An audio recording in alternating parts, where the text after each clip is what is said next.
안녕하세요. 저는 얼마 전 시어머니의 장례식을 치르고 큰 슬픔에 젖어 있는 평범하고도 평범한 40대 중반의 주부입니다. 위에 저 짧은 소식에 평범하다고 하며 의아해하시는 분들이 계실 것도 같은데요. 바로 시어머니의 장례식을 치르고 큰 슬픔에 젖어 있는 이라는 대목일 거라 예상해요. 보통의 고부 사이가 저처럼 절절하진 않을 테니까요. 네, 제 특별할 것 없이 평범한 인생에서 가장 특별했던 건 시어머니와의 관계였던 것 같아요. 사실 살아계시고 건강하실 때는 그렇게 특별할 것 없는 모나지 않은 사이였는데 시어머니가 편찮으시기 시작하면서 무척 각별하고 특별해졌다는 말이 맞긴 하겠네요. 공동의 적이 생기면 더 가까워진다는 말이 있잖아요. 저희 고부지간도 그랬던 것 같아요. 제가 왜, 그리고 누구 때문에 시어머니와 각별한 정을 나누게 되었는지 그 과정을 이야기해드리기 위해 이 사연을 쓰게 되었습니다. 그럼 지금부터 제 기가 막힌 사연 한번 들어봐 주시겠어요? 먼저 이 상황을 이야기해야 할 것 같네요. 이건 결혼 직전에 남편이 말해줘 알게 된 사실인데 저희 시어머니는 재혼이셨어요. 한마디로 현재 시아버지가 아들 둘 달린 저희 시어머니와 재혼을 하신 거죠.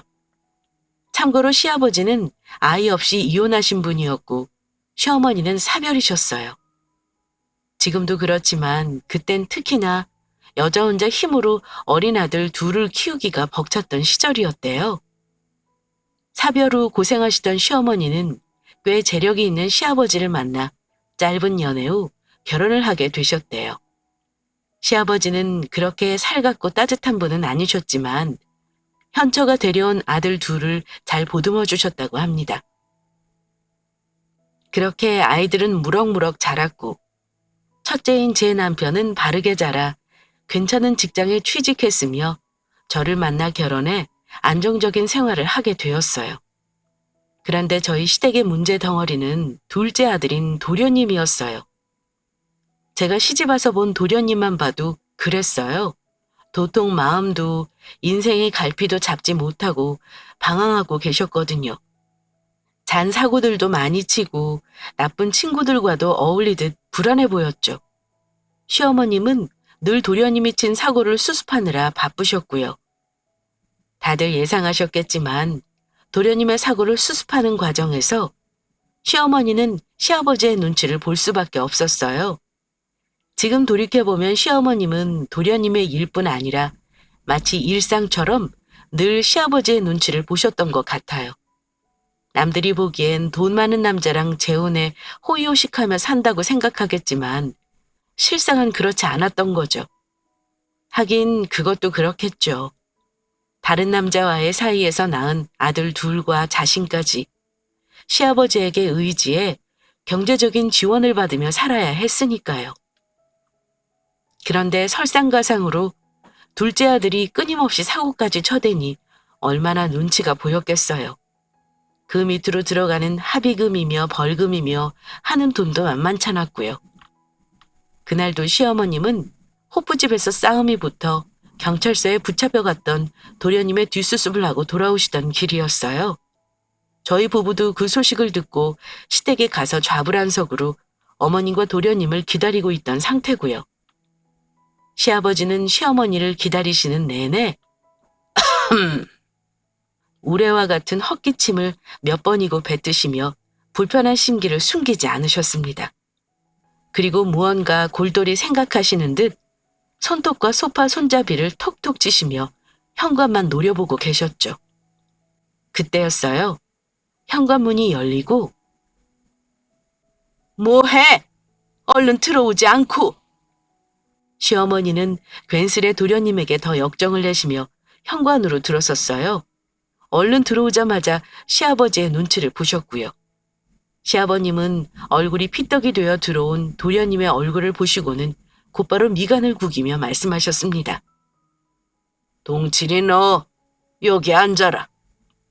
시아버지는 근엄한 음성으로 도련님을 불러 앉혔어요. 그리고 오래 고심하셨던 듯 조심스럽게 이야기를 꺼내셨어요. 내가 오래 생각하고 고민해 봤는데 아무래도 이 방법밖에 없을 것 같다. 동칠이 유학 가거라. 여보! 시어머니는 놀라 시아버지를 불렀어요. 사실 시어머니는 그래도 도련님을 끼고 있고 싶지 않으셨을까 싶어요. 유학을 갔다간 정말 자신이 컨트롤할 수도 없는 곳에서 도련님이 한없이 비뚤어질지도 모르니까요. 그러나 시아버님은 굳게 결심하신 듯 꿈쩍도 하지 않으셨어요. 동남아는 알아보니 위험하기도 하고 유혹도 많아 보이더구나. 그래서 말인데 미국 어떠냐? 미국이요? 여보, 갑자기 그 먼 곳에. 하지만 시어머니는 끝내 뒷말을 잇지 못하셨어요. 평소 도련님이 좋은 사고를 치셨어야죠. 시아버지가 유학 제의를 한 것에 사실 저와 남편은 어느 정도 수긍했고요. 그건 도련님도 마찬가지였던 것 같습니다. 네, 그렇게 할게요. 그렇게 도련님은 군말 없이 유학길에 올랐습니다. 도련님이 미국으로 떠나자 정말 집안은 거짓말처럼 평화로워졌어요. 무언가 허전함을 느끼며 저희는 그렇게 도련님이 안 계신 일상에 천천히 적응해 갔죠. 아, 이걸 말씀 안 드렸네요. 시아버지 댁은 꽤 제사가 많은 집이었어요. 대충 한 달에 한두 번꼴로 제사를 지냈을 정도이니 거의 종갓집 수준이었어요. 시어머니는 그 제사를 직접 본인 손으로 다 차리시고 치르셨는데요. 나중에 전해 들은 이야기론 시아버지가 결혼할 때 내것인 단 하나의 조건이 바로 제사라고 하더라고요. 저는 시댁의 제사를 정말 군말 없이 도왔습니다. 그 이유는 단 하나였어요. 같은 여자로서 시어머니의 마음을 10분 이해했기 때문이에요. 하물며 큰아들을 장가보낸 지금도 눈치를 보고 사시는데 아들 둘을 데리고 부잣집에 시집온 당시엔 얼마나 눈치를 보고 사셨겠어요? 그러다 보니 아무래도 시어머니는 알아서 시아버지 댁 일을 자신이 도맡아려는 경향이 많았어요. 그렇게라도 자신의 빚을 갚고 싶어 하시는 것 같았고요. 시어머님 혼자 고생하는 걸 볼 수 없었던 저는 묵묵히 시어머님을 도와 제사를 지냈어요. 한 달에 한 번, 작게는 두 번까지 있는 제사 준비가 고되고 힘들긴 했지만 그래도 곰처럼 묵묵히 시어머니를 도왔습니다. 그렇게 한 반년쯤 지났을까요? 그날도 제사 때문에 어머님과 기름 냄새 맡으며 전을 부치고 있었어요. 그런데 미국에 계신 도련님께 전화가 걸려오더라고요. 무소식이 희소식이라고 생각할 만큼 도통 연락이 없으시던 도련님의 전화를 어머님은 기름기 가득한 손을 황급히 닦으시고 받으셨어요. 동철아. 그래, 잘 지내지? 왜 요즘 연락이 없었어? 이것저것 궁금한 것이 많으셨는지 인사하는 것도 잊은 채 전화를 받으시던 어머님의 얼굴이 일순 굳었습니다. 어느새 사색이 되신 어머니의 낯빛에 저는 순간 아, 또 무언가 큰일이 터졌구나 라는 것을 직감했죠. 그래, 알았다. 우선 아버지랑 의논해보고. 침착하게 전화를 끊으신 어머님은 이내 깊은 한숨을 몰아내쉬셨습니다. 아이고, 아휴. 저는 조심스럽게 여쭤봤죠. 어머니, 왜 그러세요? 도련님 무슨 일 있으시대요? 이 일을 어쩔고, 이 일을 어째. 연거푸 통탄에 가까운 혼잣말만 주절거리시던 어머니가 근심이 가득한 얼굴로 저를 보시며 말씀하시더군요. 동철이 여자친구가 임신했단다. 벌써 임신 2개월째래. 네? 여자친구가 생긴 것도 몰랐는데 임신이라니.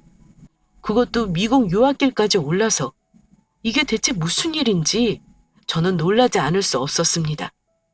시어머님께 차근차근 이야기를 들어보니 도련님의 여자친구는 한국인 유학생이었고 함께 외로움을 달래고 서로를 의지하다가 덜컥 임신이 되었다고 하더군요. 아이를 떼기도 뭐하고 여자 쪽에서도 아이를 낳길 원한다고 하니 어쩌겠어요? 그래, 차라리 가정을 꾸리고 애를 낳으면 마음을 좀 잡지 않을까. 저는 그렇게 생각하며 어쩌면 차라리 잘된 일인지도 모르겠다고 여겼습니다. 같이 한국 들어오겠대. 무작정 애를 낳겠다는데 이걸 네 시아버지한테 어떻게 말을 한다니. 반면 시어머니는 눈앞이 캄캄한 것 같아 보였어요. 하긴 어머니의 마음이 오죽했을까요.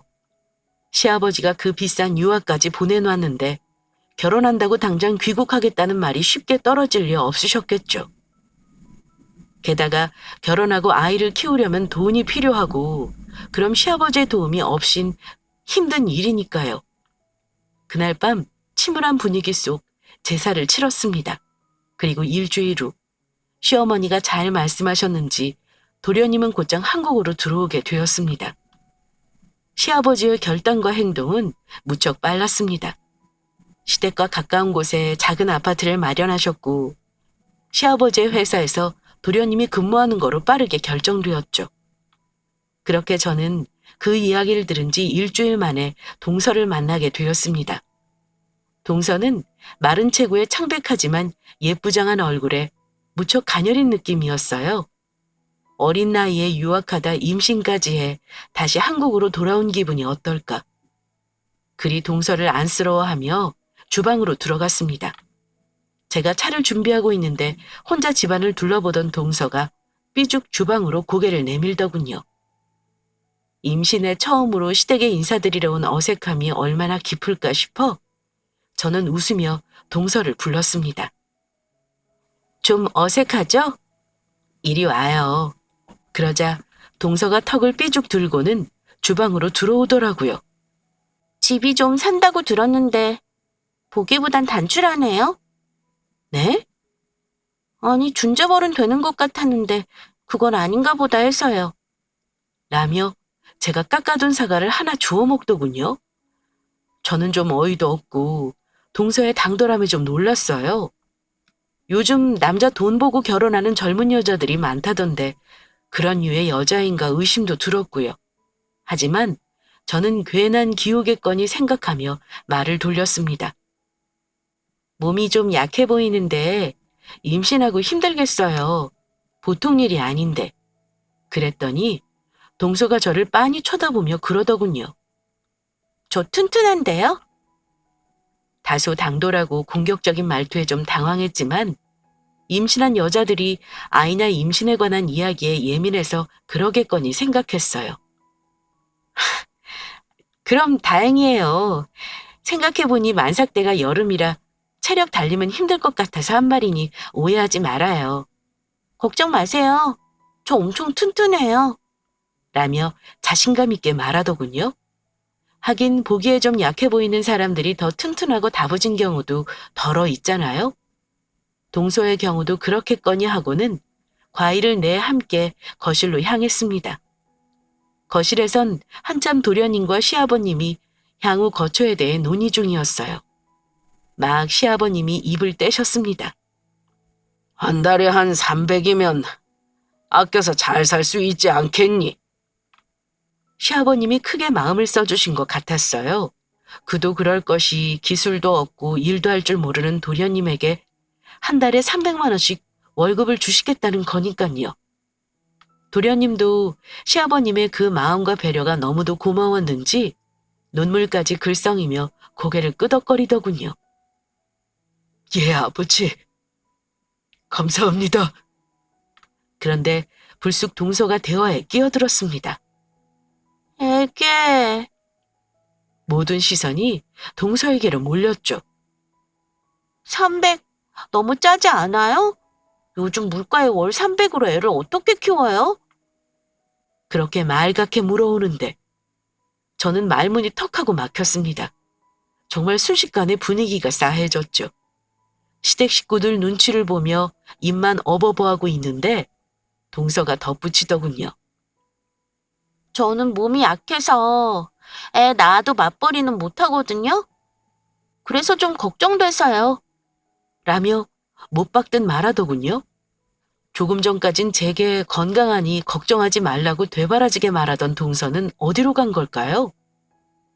사실 월 300에 아파트까지 구해주셨는데 저런 말이 저는 선뜻 나올 것 같지 않았습니다. 그런데 동서는 하더군요. 그것도 너무도 당연하다는 듯이. 전 정말 놀라움을 금치 못했습니다. 와, 이게 요즘 애들이구나. 아무리 생각해도 집안에 강적이 들어왔구나 싶었어요. 이런 동서를 이해하지 못하는 걸 보니 나도 이제 꼰대인가? 라는 생각마저 들더군요.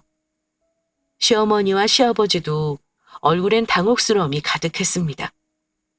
시아버지가 험 하며 헛기침을 하자 동서가 깔깔 웃으며 그러더군요.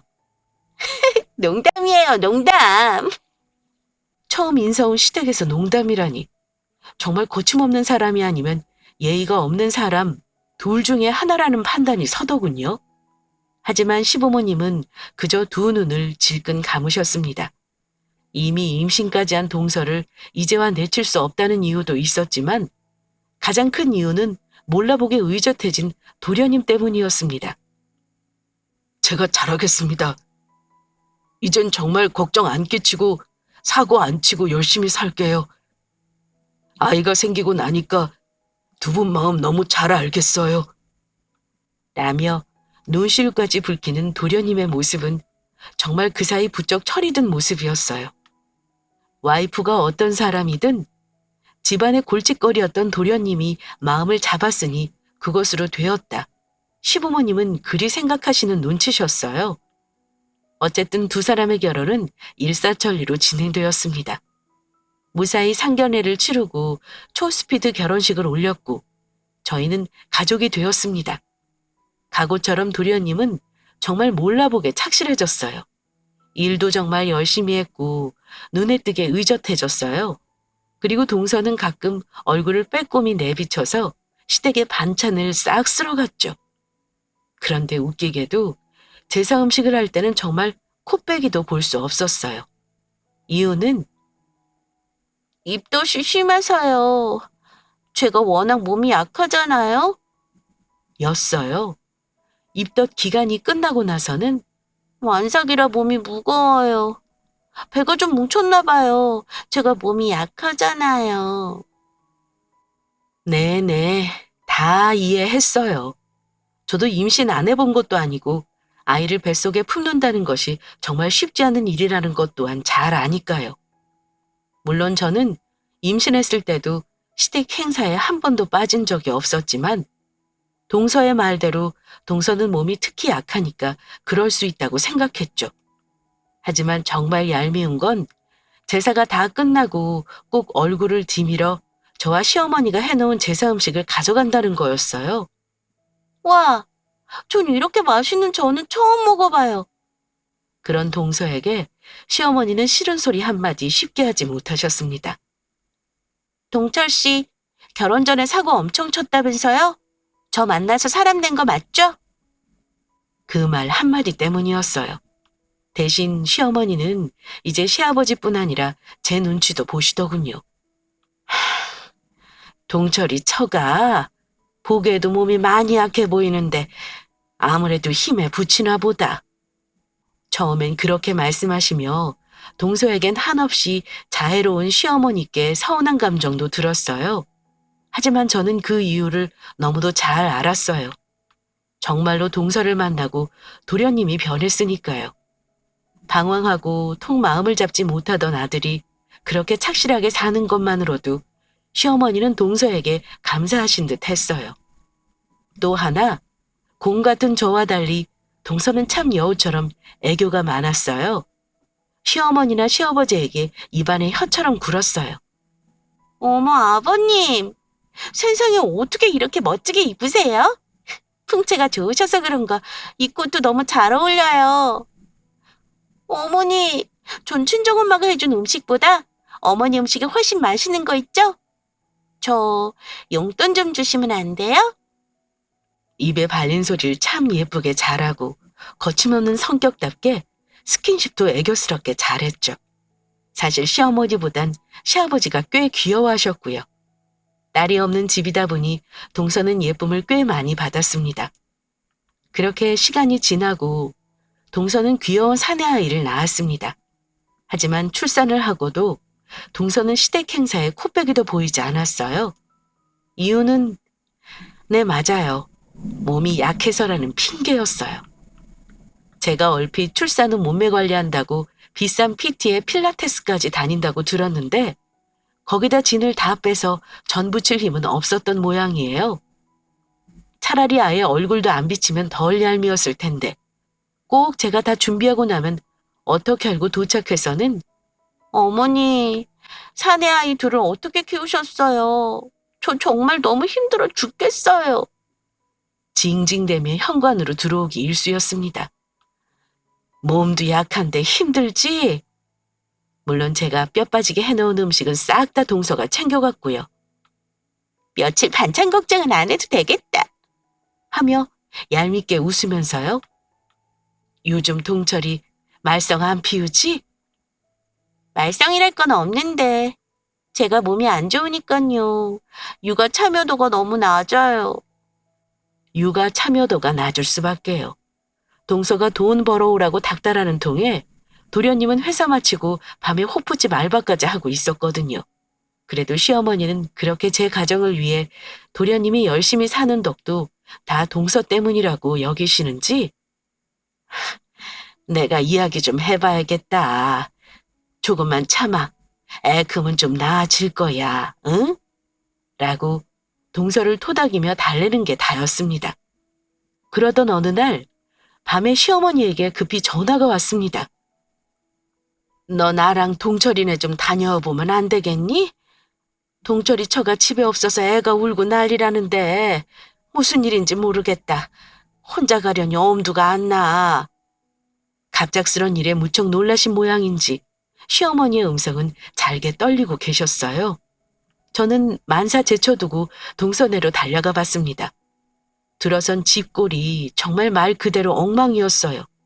아기 똥기저귀가 여기저기 방치되어 널브러져 있고 애는 배고프다고 빽빽 우는데 도련님은 망연자실해서 바닥에 쓰러지듯 앉아 계시더군요.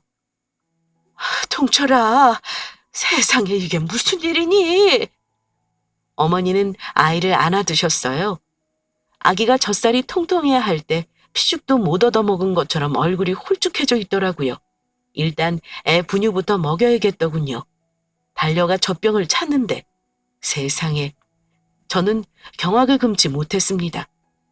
젖병을 소독은커녕 씻지도 않았는지 젖병 아래 누렇게 분유의 때가 딱딱하게 굳어 껴있더라고요. 아우, 세상에 애를 어떻게 키운 거야? 저는 우선 뜨거운 물에 젖병과 아이의 입에 대는 모든 것들을 소독하고 깨끗하게 씻었습니다. 그리고 아이에게 젖을 물리니 1시간이 지났더군요. 그동안도 도련님은 혼이 빠진 사람처럼 그 자리에 가만히 앉아 계셨어요. 어머니는 우는 아이를 달래 겨우 재우시고 방에서 나오셨습니다. 시어머니가 쉽게 입을 못 대시기에 제가 먼저 도련님께 물었어요. 도련님, 세상에 이게 무슨 일이에요? 집 나갔어요. 근데 나도 안 잡았어요. 이번이 한두 번도 아니고 그놈의 돈은 벌어도 끝이 없어요. 내가 벌어다 준 돈을 대체 어디다 쓰는지도 모르겠고. 도련님의 말씀을 들어보니 집을 밥 먹듯이 나갔고요. 집안 살림은 늘 이 꼴이었답니다. 변명은 늘 그놈의 몸이 약해서였고요. 호프집에서 알바까지 하고 지쳐서 새벽에 들어오면 집은 엉망이고 아이는 빽빽 울고 있는 상황이 일상 다반서였다고요. 그렇게 애 먹이고 씻기고 재우고 나면 새벽 3시쯤 잠드신다고. 그 이야기를 듣고 도련님의 얼굴을 보니 그 예쁘던 얼굴이 거칠거칠해져서 말이 아니더라고요. 정말 가슴이 찢어지는 기분이었어요. 겨우 마음 잡아 살아보려는 도련님이 너무 안쓰럽기도 했고요. 제 기분도 그런데 시어머니는 어떠셨겠어요? 하지만 시어머니는 그래도 이혼은 안 된다고 생각하시는 눈치셨어요. 동철아, 네 집사람 데리러 가자. 그래도 잘 달래서 살아야 하지 않겠니? 그러자 도련님의 눈에서 눈물이 뚝뚝 떨어지더군요. 전 너무 힘들어요, 엄마. 제가 엄마 고생시킨 벌을 이렇게 받나 봐요. 그러며 어머니 품에 안겨 엉엉 우는데 지금까지 말 못할 사정이 얼마나 많았는지 가슴 깊이 느껴졌습니다. 어머니도 아들을 품에 안고 우시는데 그 모습이 너무 안쓰러웠어요. 이제 정말 도련님이 철드셨구나 싶었습니다. 애는 제가 볼 테니까 두 분 다녀오세요. 그렇게 두 사람이 나가고 저는 집 청소를 시작했어요. 사실 제 친동생이었으면 당장 이혼시켰을 것 같아요. 그만큼 집안 꼴이 처참했어요. 저는 우선 냉장고를 싹 다 뒤집어 청소했어요. 보니 작년에 가져간 전까지 나오더라고요. 집에서 육아도 그렇다고 집안일도 안 하면서 도대체 동서는 뭘 하고 살았나 싶더라고요. 화가 머리 끝까지 치밀어 올랐습니다. 그렇게 정신없이 밀린 청소도 하고 아이도 좀 씻기고 돌보면서 집은 정상적인 모습을 갖추기 시작했어요. 그리고 한 6시간 지났을까요? 집을 나간 동서와 함께 시어머니 그리고 도련님이 집으로 돌아왔습니다. 어디서 뭘 하고 돌아다닌 건지 얼굴엔 화장을 떡칠하고 손톱엔 아이를 키운다곤 생각조차 할 수 없는 화려한 네일아트가 되어 있더군요. 몸이 약하다는 말을 버릇처럼 해대는 입에선 술 냄새는 풀풀 풍겼고요. 시어머니는 단단히 화가 나신 듯 두 사람을 앞에 앉히셨습니다. 내가 네 아버지랑 결혼해서 별 눈치란 눈치는 다 보고 살았다. 그런데 내가 이 나이가 되도록 아직도 눈치 보고 사는 이유가 뭔지 아니? 바로 너희 부부 때문이야. 그리고 시어머니가 동서를 향해 말씀하셨죠. 너 잘 들어라. 앞으로도 집안꼴 이따위로 해놓고 애 키울 거면, 애 내버려 두고 밥 먹듯이 가출할 거면 지금 당장 짐 싸서 이 집에서 나가. 어머니. 그러지 않을 거면 앞으로 제사 명절 때 집으로 와서 네 동서랑 같이 음식해. 어머니, 저 몸 약하잖아요. 저도 힘들어요. 몸도 약해서 일도 못하는데 돈은 모자라고 진짜 죽겠다니까요. 몸 약한 애가 클럽에서 그렇게 신나게 춤을 추니? 어휴, 내가 말을 말아야지. 라고 작게 읊조리신 시어머니는 턱 막힌 가슴을 손으로 내리누르시며 말씀을 이으셨습니다. 내가 한 달에 어떻게든 100씩은 더 보태주마. 그리고 네가 그렇게 착실하게만 살아주면 내 죽기 전엔 이게 섭섭하지 않게 남기마. 그러자 똥 씹은 표정이었던 동서의 얼굴에 화색이 돌았습니다. 정말요? 그럼 각서 써주세요. 공증은 필수인 거 아시죠? 정말 말문이 턱하고 막히신 듯 어머니는 한동안 말이 없으셨습니다. 그리고 순순히 각서를 쓰셨죠. 그러고는 하신 말씀이 저를 울리고 말았어요. 내가 네 동서 혼자 일 시키면서 속이 얼마나 문드러지고 미안했는지 모른다. 저를 쳐다보시며 말씀하시는 시어머니의 안쓰러운 눈길에 저는 그만 울컥 눈물이 쏟아질 뻔했습니다. 그저 저를 묵묵한 곰 같은 며느리라 부려먹기 좋다라고 생각하시는 줄 알았는데 사실은 제게 늘 미안함을 품고 계셨던 거예요. 저는 그것도 모르고 가끔 시어머니를 원망했던 자신이 너무 창피하고 부끄러웠어요. 시어머니는 말씀을 이으셨습니다. 그래서 나도 내 나름대로 고생한 며느리들한테 물려줄 재산 정도는 준비하고 있어. 그러니 앞으로 네 손윗동서 따라 집안일도 신경 쓰고 제발 네 집 꼴도 좀 신경 쓰고. 네, 알겠어요. 그러자 동서는 밝은 목소리로 대답하더군요. 대신 약속 꼭 지키셔야 해요. 라는 뻔뻔한 말과 함께요. 그렇게 시어머니와 저는 그 집을 나왔습니다. 고생했다. 시어머니는 지친 음성으로 그렇게 짧게 말씀하시곤 시댁으로 돌아가셨어요.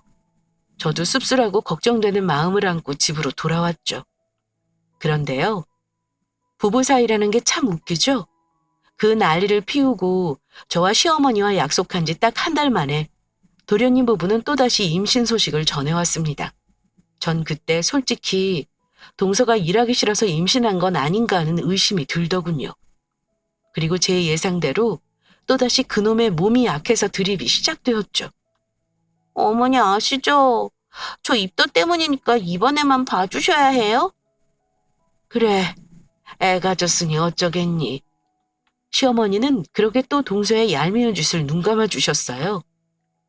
어머님, 저 만삭이니까 봐주시는 거죠?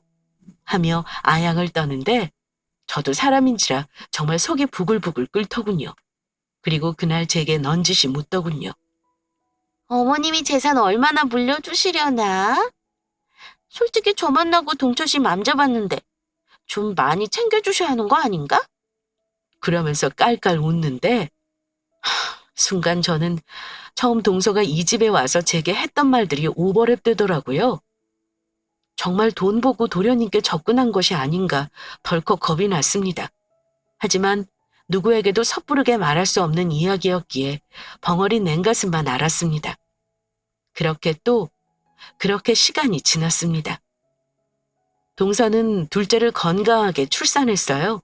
그리고 진짜 큰 사건은 동서가 산후조리원에 나오고 한 달 정도 후에 일어났답니다. 늦은 밤 자고 있는데 남편의 핸드폰이 진동하더군요.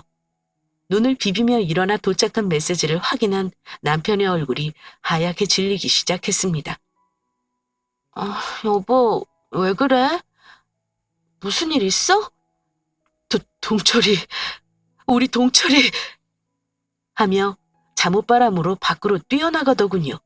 저도 얼떨결에 잠옷을 입은 채 남편과 함께 택시를 탔습니다. 남편은 다급히 119에 전화를 했습니다. 네, 그쪽으로 빨리 구급차 좀 보내주세요. 자살기도 같습니다. 얼른요. 정말 뭣도 모르고 뛰쳐나온 저는 머리가 띵했습니다. 남편이 119에 불러준 주소는 도련님의 집이었거든요. 여보, 이게 또 무슨 소리예요? 동철이가 유서를 메시지로 보냈어. 내용은 이랬어요. 형수님, 죄송합니다. 저는 더는 살아갈 수가 없어. 이만 생을 마감하려고 합니다. 지금 집은 엉망이에요. 와이프는 이번이 몇 번째인지도 모르게 집을 나갔다 들어오길 반복하고 이런 사실을 저희 집에 알리면 가만두지 않겠다고 협박까지 받았어요. 저는 돈 버는 기계처럼 밤낮 없이 일만 해요. 그래도 와이프는 돈이 모자라다면서 매일 윽박지르기 일쑤고 그 돈은 대체 어디다가 쓰는지 이젠 제 전화도 안 받네요. 그래도 아이들 보면 참고 살았는데 이제는 정말 저도 힘들 것 같습니다. 제가 낳은 자식들은 염치 없지만 부탁합니다. 제발 애들 엄마에게 맡겨서는 안 돼요. 그런 엄마 밑에서 학대받으며 자라게 하는 것은 아이들을 위해서도 절대 좋은 일이 아닐 테니까요. 제가 어머니에게 한 불효를 이렇게 돌려받나 봐요. 저는 그래도 싸요. 어머니가 저만 없었어도 아버지 눈치 보시면서 죄인처럼 살진 않으셨을 텐데. 그리고 영수님, 전 좀 편해지려 합니다. 뒤처리를 부탁드려 죄송할 따름입니다. 어머 세상에. 한번 집을 나갔던 동서가 상습적으로 가출을 하고 있었던 것이 분명했어요. 게다가 아이들을 방치한 것은 물론 구타까지 했다니. 그걸 참고 살았을 도련님이 너무 가여워 저는 택시 안에서 하염없이 눈물을 흘렸습니다.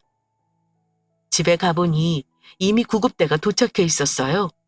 안방에서 번개탄을 피우셨는지 거실까지 냄새가 진동했어요. 들것에 실려 나가는 도련님을 따라 남편이 구급차를 탔고 저는 울면서 아이들을 병원으로 데려갔죠. 다행히 작은 방에 있던 아이들은 이상이 없었습니다. 다만 여기저기 구타당한 것인지 타박상이 있더군요. 정말 악마 같은 년. 그 소식을 듣고 달려오신 시어머님의 짝이 맞지 않은 신발이 제 마음을 아프게 했습니다. 세상에, 이게 무슨 일이니? 동철아, 동철아. 그런 시어머니에게 의사 선생님이 말씀하셨어요. 위험한 고비는 넘겼는데 아직 의식이 돌아오지 못하고 있습니다. 조금 더 경과를 지켜봐야 할 것 같습니다. 아이고, 아이고. 곡소리를 내시던 시어머님은 그 자리에서 그대로 혼절하고 마셨어요. 그리고 며칠 후 도련님은 여전히 깨어나지 못하고 계셨고 검진에 들어간 시어머니는 청천벽력 같은 진단이 내려졌습니다. 위암 말기입니다. 놀라 울음을 터뜨린 저와 달리 시어머니는 덤덤하셨습니다. 우리 아들 깨어나는 거 보고 입원할게요. 하루가 급한 입원을 미루고 시어머니는 도련님의 병상을 지키셨어요. 그리고 그 곁엔 시아버지가 계셨죠. 여보, 이게 다 내 잘못인 것 같아. 왜 이게 당신 잘못이에요? 난 늘 당신한테 미안하기만 한데. 두 분은 그렇게 자기 자신을 원망하며 지옥 같은 시간을 보내셨습니다. 저는 동서에게 끊임없이 연락했어요. 어쨌든 두 아이의 엄마이고 아직은 도련님의 부인이니 이 사실을 알아야 하잖아요. 하지만 동서는 핸드폰을 보는지 보지 않는지 답장 한 번 없었죠. 그렇게 지옥 같은 며칠이 지나고 도련님이 드디어 깨어나셨습니다. 도련님은 시어머니를 보고 펑펑 우시더군요. 정말 죄송하다고 몇백 번을 말하면서요. 그렇게 시어머니는 곧바로 입원하셨어요. 바로 항암 치료에 들어갔죠. 저는 병실에서 어머니의 간호를 도맡아 했습니다. 그런데 어머니가 입원하시고 이틀 정도 지나서였나 봐요. 갑자기 병실 문이 벌컥 열리더라고요. 어머니! 하며 달려들어온 건 동서였어요. 어머니, 아프시다고요? 위암 말기만 얼마 못 사시는 거 아니에요? 도련님이 그렇게 되었다고 했을 땐 코빼기도 보이지 않던 동서가 어머님의 소식을 듣고 뛰어온 거예요. 손에는 그때 쓴 각서를 들고요. 그럼 저 돈 주세요. 저 돌아가시기 전에 돈 주신다면서요. 참고 잘 살면 돈 주신다고 하셨잖아요. 시어머니는 병약한 상태에서 정말 기함하셨습니다. 그리고 정말 뾰족한 목소리로 그러시더군요. 내가 왜 너한테 돈을 주니? 내 아들 사지로 몰아놓고 내 손주들 구탄 너한테? 넌 이제 내 며느리 아니다. 그러자 동서가 뻔뻔하게 턱을 들고 그러더군요. 저 동철 씨랑 이혼 안 할 건데요? 저한테 당연히 주셔야죠, 며느리인데. 여기 이 각서 공증받아서 효력 있는 거 아시죠? 인두껍을 쓴 악마가 따로 없었습니다. 어쩜 저리 뻔뻔하고 못돼 먹었는지 도련님이 자기 때문에 자살 기도까지 했는데 돈을 달라니 정말 황당하게 그지없더군요. 그런데 시어머니는 생각보다 덤덤하시더군요. 마치 이 모든 상황을 예상이라도 하신 듯 힘없이 웃으셨습니다. 얘야, 이미 너 둘째 낳을 때 재산 네 동서 앞으로 다 돌려놨어. 네게 줄 내 재산은 먼지 한 톨도 없어. 그러니까 동서의 눈이 막 까디집히는데 진짜 무섭더라고요. 그런데도 시어머니는 태어나셨습니다. 네가 뭘 했다고 내가 너한테 돈을 주니? 그동안 고생 다 한 건 네 동서인데 너야 시집와서 한 거라곤 내 아들 돈 물 쓰듯이 쓰고 네 동서가 한 음식 가져가 돼지처럼 처먹은 것 빼고 더 있니? 어머니, 그건 아니죠.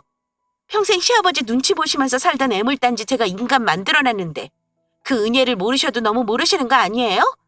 막말로 그거 시아버지 재산이지 어머니 재산 아니지 않아요? 시아버지는 아세요? 어머니가 아들 둘 데리고 염치 없이 시집와서 재산까지 빼돌린 거? 재산을 빼돌리다니. 말을 어쩜 저리도 독하고 저렴하게 할까요? 도저히 참다 못한 제가 한마디 하려고 할 때였어요. 내 인연! 분노로 가득한 음성이 문 쪽에서 들려왔어요. 바로 뒤에서 모든 이야기를 듣고 계시던 시아버지셨어요. 열린 입이라고 개 같은 소리를 잘도 짓거리는구나, 네가. 시아버지는 우악스럽게 동서의 멱살을 잡아 올렸습니다. 응, 아버님, 지금 뭐 하시는 거예요? 니까지 거지 같은 년이 감히 내 아내에게 뭐? 네가 내 아들과 우리 집안을 우습게 봐? 너 곧게 이 집 못 나갈 테니 그렇게 알아! 그러자 동서는 바닥에 들어 올려진 발을 공중에서 동동 구르며 소리치더군요. 아버님 친아들도 아니잖아요. 이건 놓으시라고요. 왜 내 아들이 아니야? 내가 5살 때부터 얼마나 귀하게 키웠는데 감히 내가 손찌검 한번 못하고 금이야 오기야 키운 내 아들에게 협박을 해? 네가 내 아들 건들고 내 아내 건들면 어떻게 되는지 똑똑히 보여주마. 조금만 기다려. 아, 됐으니까 주기로 했던 내 돈이나 줘요. 개털 같은 놈 옆에 내가 악착같이 왜 붙어 있었는데 돈 내놓으라고요. 네가 이 집에서 가지고 나갈 수 있는 돈은 10원짜리 한 장도 없어. 소송이라도 할 거예요. 소송? 그래, 마음대로 한번 해봐. 그리 말씀하신 시아버님은 동서의 멱살을 잡고 질질 끌다시피 하며 밖으로 내동댕이 쳤습니다. 그리고는 곧장 시어머니의 병상으로 달려오셨죠. 그리고는 조용히 시어머니의 손을 감싸 잡았습니다. 여보, 평생 내 눈치 보느라 고생했어. 미리 알았으면 절대 그러지 말라고 할 것을. 내가 너무 무심하고 무뚝뚝해서 자넬 눈치 보게 만들었어. 미안해. 정말 미안해. 나 한 번도 동호 동철이 내 자식 아니라고 생각해 본 적 없어. 몇십 년 만에 듣게 된 시아버지의 진심에 시어머니는 끝내 눈물을 보이고 마셨습니다. 내가 저년을 무슨 수를 써서라도 나락으로 보낼 테니까 당신은 신경 쓰지 말고 치료에 전념해. 시아버지는 그리 말씀하시고 곧바로 병실을 나서셨어요. 평소 추진력이 강한 시아버지다운 행동력이었죠. 시어머님은 그 후로도 무척 우셨고 저도 따라 울었습니다. 저희는 서로를 안고 그렇게 한참을 울었습니다. 얘야, 정말 고맙고 미안하다. 어머니, 그런 말씀 마세요. 전 처음부터 지금까지 한 번도 어머니 이해하지 못한 적 없어요. 정말이에요. 제일 유명한 로펌을 찾아갔습니다. 그리고 곧바로 이혼 소송 및 피해 보상을 신청하고요. 그 후 이혼 재판은 계속해서 진행되었고 대한민국 최고가라는 로펌의 힘은 실로 대단했습니다. 동서의 과거가 낱낱이 파헤쳐졌습니다. 알고 보니 동서는 유학생이 아니었더라고요. 그곳에 일하러 갔던 유흥업소 종사자였고 돈 냄새를 맡고 도련님에게 유학생이라고 말하고 접근했던 거죠. 친정도 자신이 돈 주고 산 대역 배우들이었다는 것까지 모조리 밝혀졌죠. 결국 동서는 사기 결혼 및 재산갈취로 고소당했고요. 영구적으로 아이들에게 접근 명령까지 받게 되었습니다. 월 300만 원과 도련님이 아르바이트를 해 번 돈의 일부는 모두 동서의 유흥비와 꾸민비로 탕진되어 있더군요. 그 돈은 시아버님이 손해배상 청구로 싹 다 받아내셨고 동서는 그야말로 빈털터리로 집에서 쫓겨나고 말았어요. 시아버지는 남겨진 2 아이를 위해 보육교사를 고용하셨어요. 아파트는 곧장 빼 시댁의 바로 아랫집으로 옮기셨고요. 그 후 우울증 진단을 받았던 도련님은 시아버님의 회사에서 정말 착실히 일을 배워 과장 승진까지 하는 쾌거를 이루셨어요. 아직도 그때의 고통에서 벗어나지 못해 정신과 치료를 받으시긴 하지만 지금은 무척 밝아진 모습이에요. 어머니는 그 모습을 모두 보시고 조금 더 사시다가 얼마 전 회한 가득한 삶에 마침표를 찍고 돌아가셨고요. 저는 현재 어머님이 물려주신 건물을 2채 소유하고 있어요. 아마 동서와 저에게 나란히 한 채씩 물려주시려고 했던 거겠죠? 아, 그리고 얼마 전 저는 동서의 근황을 직접 눈으로 목격하게 되었습니다. 바로 제가 관리하고 있는 건물 지하에 새로 생긴 노래방에서였는데요. 건물을 둘러보고 집으로 돌아가는 길, 하얀 차가 한 대 서더군요. 그리고 그 차에서 곱게 화장하고 짧은 원피스를 입고 내리는 동서를 본 거예요. 동서는 노래방으로 급히 내려가더군요. 아마도 보도 도우미를 하는 모양이었어요. 그때처럼 파리하고 가녀린 얼굴을 하고서요. 또 몸이 약하다는 핑계를 대며 노래라도 좀 덜 부르려나요? 돈을 노리고 임신하고 결혼까지 해 몸이 약하다는 핑계로 시댁일엔 쏙쏙 빠지고 재산만 챙기려던 동서는 결국 제자리로 돌아갔더라고요. 동서의 최후는 정말 초라하기 그지없었습니다. 혹자는 이 일이 너무 소설 같다고도 하시는데요. 사실 현실은 소설보다 더 막장이에요. 진심 없이 결혼해 한 남자를 가스라이팅하고 결국 모든 재산을 빼앗기고 범죄자 꼬리표까지 달게 된 동서의 삶처럼요. 저의 긴 사연 재밌게 들으셨나 모르겠어요. 지금까지 이야기 들어주셔서 진심으로 감사합니다.